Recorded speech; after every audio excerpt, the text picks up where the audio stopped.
आजाद और मोहम्मद नवाज।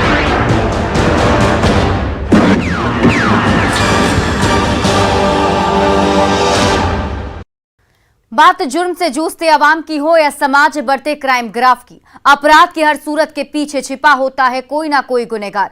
नमस्कार, मैं हूं आपके साथ शिप्रा झा। तफ्तीश की राह में आने वाली हर कड़ी सुराग बनकर पहुंचाती है गुनहगारों को सलाखों के पीछे। तो आप बने रहिए हमारे साथ, क्योंकि हर जुर्म के खिलाफ हमारी तफ्तीश लगातार जारी है।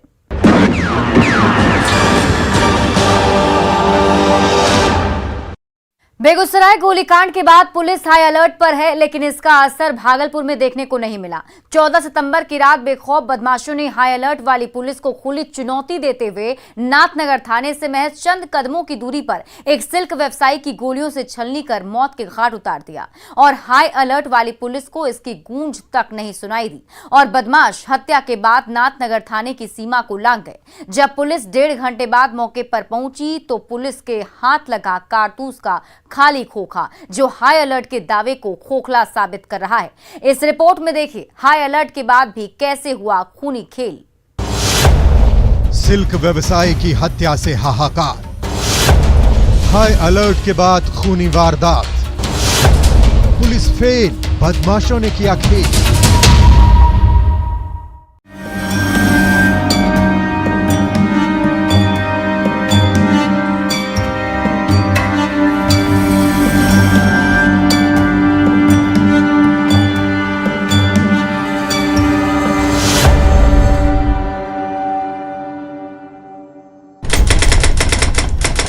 तारीख 14 सितंबर 2022, समय रात के 9:45।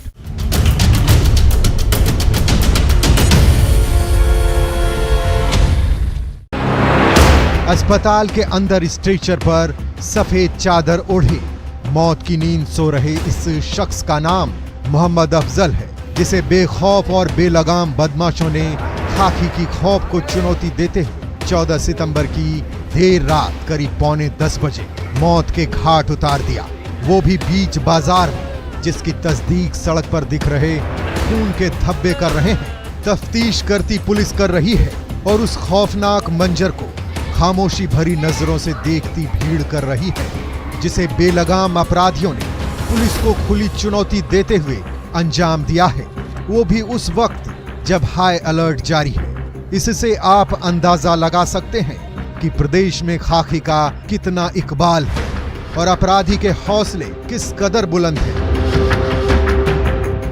गोली मारकर हत्या कर दी गई है।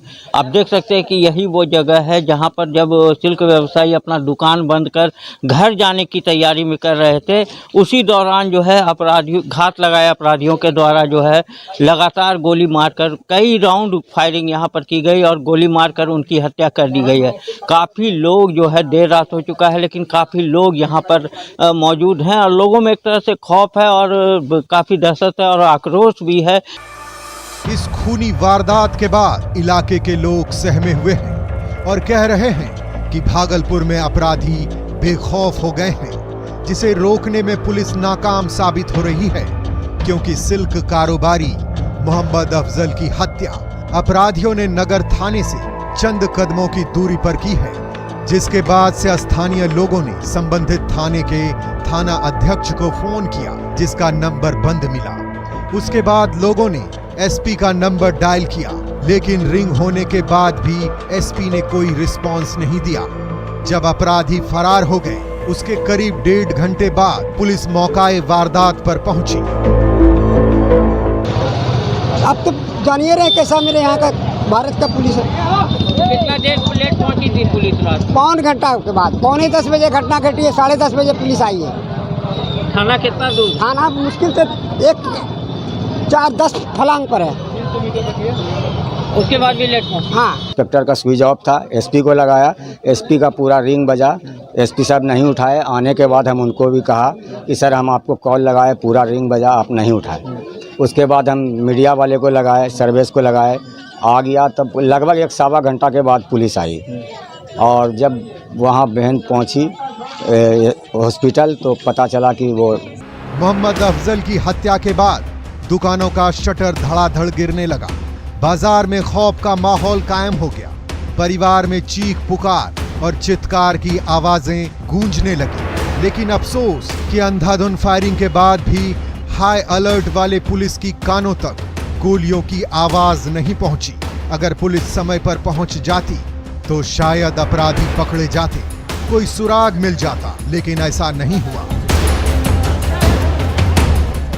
हाँ, जरूर पकड़ा जाता, संदिग्ध पकड़ा जाता या सुराग मिल जाता, इधर गया उधर गया।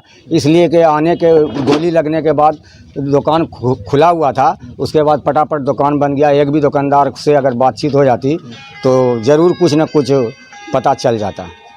पुलिस की लापरवाही बिल्कुल। एसपी भी ने फोन उठाया, एसपी का तो पूरा रिंग बजा नहीं उठाया। हत्या की इस खौफनाक वारदात के बाद बताया जाता है कि नगर थाना क्षेत्र के केवी लाल रोड स्थित सिल्क व्यवसायी मोहम्मद अफजल 14 सितंबर की रात करीब 9:45 बजे अपने दुकान के अंदर बैठे हुए थे। इसी बीच किसी काम के लिए वह अपनी दुकान के बाहर निकले, लेकिन उन्हें नहीं पता था कि बाहर निकलते ही मौत से उनका सामना हो जाएगा। जैसे ही वह बाहर निकले, पहले से घात लगाए अपराधियों ने एक के बाद एक 4 गोलियां शरीर में उतार दी, जिससे वो वहीं सड़क पर गिर पड़े और बदमाश हथियार लहराते हुए नगर थाना की सीमा को लांघ गए। जब अफजल के छोटे भाई बाहर निकले तो देखा कि वह जमीन पर गिरे पड़े हैं और खून से लथपथ है। उसके बाद आनन फानन में उन्हें अस्पताल में भर्ती कराया गया, लेकिन अफसोस कि डॉक्टरों ने उन्हें मृत घोषित कर दिया। उसके बाद परिजनों ने पुलिस को उनकी मौत की खबर दी। सूचना मिलने के बाद भी पुलिस लापरवाह बनी रही और पूरे 1.5 घंटे बाद फिल्मी स्टाइल में मौके पर पहुंची। तब तक देर हो चुकी थी। लेकिन सवाल ये है कि मोहम्मद अफजल का कातिल कौन है? मर्डर के पीछे अपराधियों का क्या मोटिव था? क्या पुरानी अदावत में हत्या की गई है, जो पुलिस और परिजनों के लिए अभी पहेली है? इसी से बीच में आवाज़ आई है, पटाखे जैसे की आवाज़ की, यानी ऐसा लगता है कि 6-7 गोली चलिए, तभी पटपट आवाज़ आई है। और जब ये लोग 1 मिनट के बाद इसके और दूसरे कज़िन भाई वगैरह बाहर जब निकले हैं तो ये ऑन रोड पड़ा हुआ था, वो मारने वाले इसको मार के निकल गए थे। कितने गोली लगे? देखिए उसको तो आवाज़ से तो ऐसा लगता है कि 6-7 से ऊपर ही है। एक आदमी में तो आदमी फिर भी सर्वाइव कर सकता है। तो हॉस्पिटल में ले जाते के क्रम में उनकी डेथ हो गई है। तो ऐसा लग रहा है कि जो भी लोग थे वो हत्या करने के इरादे से ही आए थे। तो अभी जांच की जा रही है और जल्दी ही इसका उद्भेदन करके अपराधी की गिरफ्तारी सुनिश्चित की जाएगी। सही सुना आपने। जब पुलिस 1.5 घंटे बाद मौकाए वारदात पर पहुंची तो पुलिस के हाथ कारतूस का बहुत सारा खोखा लगा, जिसे पुलिस समेट कर मामले की तफ्तीश में जुट गई, जो पुलिस के सुरक्षा के दावों की पोल खोल रहा है। जाहिर सी बात है, 1.5 घंटे बाद तो खाली खोखा ही हाथ लगेगा, अपराधी तो दूर की बात है। ये हाल तब है जब बेगूसराय गोलीकांड के बाद पुलिस हाई अलर्ट पर है। इससे आप अंदाजा लगा सकते हैं कि पुलिस किस कदर अलर्ट है और बदमाश कितने खौफ में। ऐसे में भगवान ही मालिक है, जिसे लेकर कई सवाल खड़े हो रहे हैं। सवाल ये है कि क्या पुलिस इस तरह से हाई अलर्ट पर रहती है? हत्या के 1.5 घंटे बाद क्यों पहुंची नगर थाने की पुलिस? थाना अध्यक्ष का मोबाइल फोन क्यों बंद था?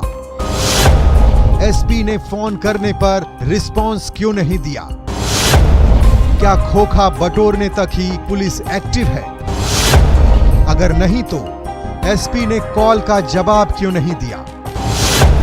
1.5 घंटे बाद क्यों पहुंची नगर थाने की पुलिस? थाने से चंद कदमों की दूरी पर मर्डर का जिम्मेदार कौन? अब जिले के एसपी का वो बयान भी सुन लीजिए, जिसमें उन्होंने खुद थाने को अलर्ट रहने और गश्ती तेज करने का निर्देश दिया था। शिक्षा वीसी में इस बात के लिए विशेष निर्देश दिया गया था कि हम लोगों को जो अपनी गश्ती है उसको और सशक्त करना है, उसको अलर्ट करना है। सभी थाना को हम लोगों ने निर्देश दिया है कि गश्ती गाड़ी को टाइम पर निकालें और पहले से निर्देश है कि गश्ती गाड़ी में एक रजिस्टर रखा जाएगा, वो जो भी गाड़ियों को चेक करेंगे। सुन लिया आपने। अब आप समझ सकते हैं कि जिले की पुलिस किस कदर अलर्ट पर है और एसपी के निर्देश का क्या महत्व है। ऐसे में अपराधी खूनी वारदात को अंजाम नहीं देंगे तो क्या करेंगे। हाई अलर्ट के बाद ये हाल है। पुलिस की कथनी और करनी में जमीन आसमान का अंतर है, जो इस घटना से सच साबित होता दिख रहा है। फिर भी परिजनों को पुलिस से न्याय की उम्मीद है, क्योंकि वो मजबूर हैं, लाचार हैं। अपनी फरियाद लेकर जाएं भी तो कहां जाएं। बार बार भाई प्रशासन से कहूंगा कि भाई आप जल्द जल्द उस क्रिमिनल को पकड़े आप। ऐसे में अब देखने वाली बात यह है कि पुलिस सिल्क व्यवसायी मोहम्मद अफजल की हत्या की गुत्थी को कब तक सुलझाती है और आरोपियों को कब तक गिरफ्तार कर जेल की सलाखों तक पहुंचाती है, जो हाई अलर्ट के बाद भी पुलिस की गिरफ्त से बाहर है। न्यूज़ 18 के लिए भागलपुर से आशीष रंजन के साथ ब्यूरो रिपोर्ट। अब वक्त हो चला एक छोटे से ब्रेक का, लेकिन ब्रेक के बाद आपको दिखाएंगे जेल से अपहरण के खेल का पूरा सच। ब्रेक के बाद एक बार फिर से आपका स्वागत है।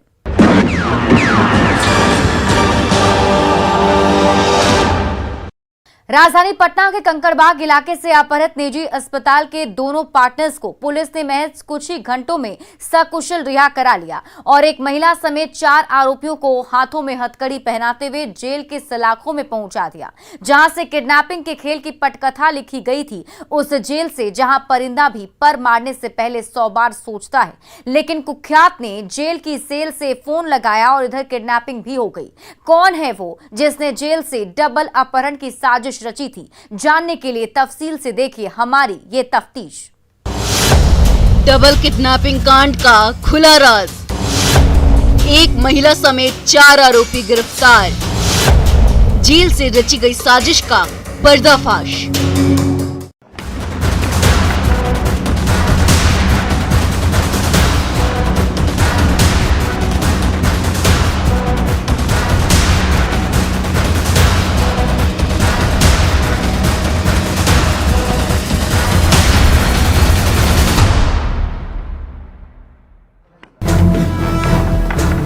हाथों में हथकड़ी और चेहरे पर काला नकाब लिए पटना जिले की पुलिस की कस्टडी में खड़े इस महिला और 3 युवक की खौफनाक कहानी सुनेंगे तो आप भी सहम जाएंगे।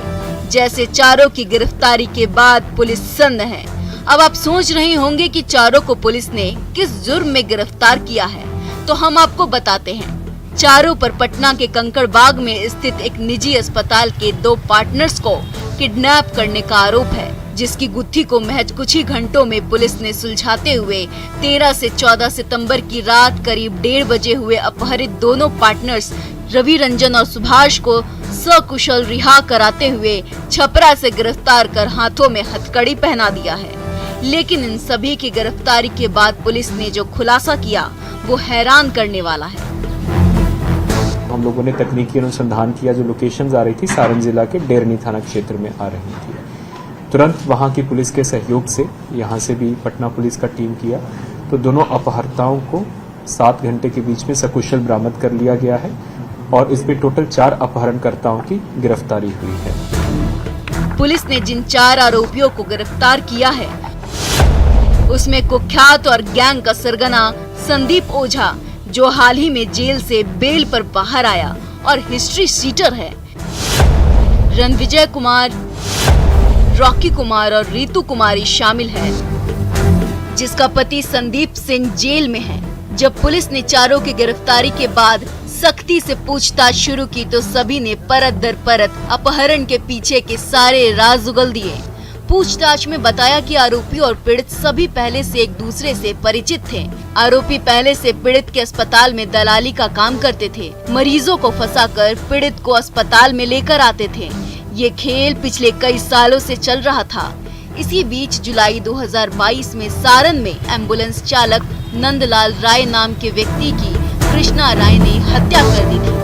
मर्डर के बाद आरोपी कृष्णा राय भागकर पीड़ित रवि रंजन और सुभाष के यहाँ आ गया और साथ में रहने लगा। कुछ दिन बाद कृष्णा रवि रंजन और सुभाष के साथ रजरप्पा गया था। वहां से वापस लौटने के दौरान पुलिस ने रास्ते में ही कृष्णा को नंदलाल राय की हत्या के आरोप में अरेस्ट कर लिया और वो जेल चला गया। यहीं से रवि रंजन और सुभाष के अपहरण की पटकथा लिखी। जेल जाते ही कृष्णा को यह शक होने लगा कि रवि रंजन और सुभाष ने ही पुलिस को सूचना देकर उसकी गिरफ्तारी कराई है। उसके बाद कृष्णा ने जेल से कुख्यात संदीप ओझा से संपर्क किया। संदीप ने रणविजय और रॉकी से संपर्क किया, फिर रितु शामिल हो गई। उसके बाद सभी पूरी प्लानिंग के साथ बर्थडे पार्टी में जाने का बहाना बनाकर रवि रंजन और सुभाष को गाड़ी में बैठाकर साथ ले गए और रास्ते में ही किडनैप कर लिया। उनको बोले कि हम लोगों को, हमारा एक दोस्त है पटना में, स्विफ्ट डिजायर गाड़ी से आए थे, वहां पे बर्थडे पार्टी में चलना है, तुम दोनों भी साथ हमारे चलो। तो ये दोनों भी विश्वास में उनकी गाड़ी में सवार हो गए। जैसे ही इन्होंने गांधी सेतु की तरफ गए, फिर गांधी सेतु क्रॉस किया तो इनको कैप्चर कर लिया। कैप्चर करके इनको डेरनी थाना क्षेत्र वहां पे ले गए जहां पे अभियुक्तों का बथान था। वहां पे इनको रखा और फिर जो अपहृत हुए थे उन्हीं के मोबाइल के माध्यम से हॉस्पिटल प्रशासन एवं उनके भाई और परिजनों से पैसा मांगना शुरू किया। कैश के रूप में ये टोटल 4,45,000 रुपया लिए और 4.5 लाख रुपए का ट्रांजैक्शन उन्होंने गूगल पे के माध्यम से जो एक और अभियुक्त है उसके अकाउंट में ट्रांसफर कराया। उसके बाद आरोपियों ने पीड़ित के मोबाइल फोन से ही परिजनों को कॉल किया और 10 लाख रुपए की फिरौती की मांग की, जिसमें 4,45,000 रकम कैश में लिया था, जबकि 4,56,000 रुपए ऑनलाइन अकाउंट में ट्रांसफर करवाया था, जिसमें रितु ने अहम भूमिका निभाई थी। पुलिस ने चारों की गिरफ्तारी के बाद फिरौती की राशि को भी बरामद कर लिया, जबकि जिस खाते में पैसे ट्रांसफर हुए उसे फ्रीज कर दिया गया। साथ ही साथ पुलिस ने उस कार को जब्त किया जिसका इस्तेमाल अपहरण में किया गया था। लोग गिरफ्तार हुए हैं संदीप ओझा, रणविजय कुमार, रॉकी कुमार और रितु कुमारी। जो स्विफ्ट डिजायर गाड़ी जिससे ये लोग लेकर गए थे वो भी रिकवर हो गई है। फिरौती के रूप में जो भी इन्होंने कैश लिया था वो कम्प्लीटली रिकवर हो गया है और 4,56,000 रुपया, 4,45,000 रुपये कैश था वो कैश में रिकवर हो गया और 4,56,000 रुपया जो बैंक अकाउंट में इन्होंने भेजा, अकाउंट फ्रीज हो गए हैं और बैंक को लिख के वो हम लोग वापस पैसा मंगवा रहे हैं। पूर्ण रूप से जितना भी है पैसे की रिकवरी हो गई है। अपहरण कांड के खुलासे के साथ साथ पुलिस ने 2 और बड़ी साजिश को नाकाम किया है, जिसे गिरफ्तार आरोपी आने वाले समय में अंजाम देने वाले थे। बचाने में सफल हुए हैं। बेगूसराय टाउन में ही एक बड़ा ज्वेलर की इन लोगों ने रेकी करके रखा था और कलकत्ता में बैरकपुर कमिश्नरेट में मुथूट फाइनेंस का इन लोगों ने रेकी करके रखा हुआ था और उसमें भी इन लोगों ने वीडियोस बनाया हुआ था। इनका एक साथी कलकत्ता जाके पूरा कैसे वहां पे जाना है, अंदर कौन कौन स्टाफ रहता है, वो वीडियोस भी हम लोगों को प्राप्त हो गया है और इसकी भी सूचना हम लोग बैरकपुर पुलिस कमिश्नरी को दे रहे हैं। इस तरह पुलिस ने डबल अपहरण कांड का खुलासा करते हुए जेल में बंद कृष्णा राय की साजिश को नाकाम करते हुए कुख्यात संदीप ओझा समेत अपहरण में शामिल सभी आरोपियों को गिरफ्तार कर जेल की सलाखों में पहुंचा दिया है। लेकिन जिस तरह से कृष्णा ने जेल में बैठकर अपहरण की साजिश रची थी, वो सलाखों की सुरक्षा पर सवाल खड़े कर रहा है, जो पुलिस के लिए चिंता की बात है। न्यूज़ 18 के लिए पटना से संजय कुमार के साथ ब्यूरो रिपोर्ट। तो अपराधी चाहे लाख शातिर हो, तफ्तीश की दिशा अगर सही है तो बच नहीं सकता कोई भी गुनहगार सलाखों के पीछे जाने से। तो पुलिस चाहे सोई हो, मुजरिम चाहे कोई हो, आप बने रहिए हमारे साथ, क्योंकि हर जुर्म के खिलाफ हमारी तफ्तीश लगातार जारी है।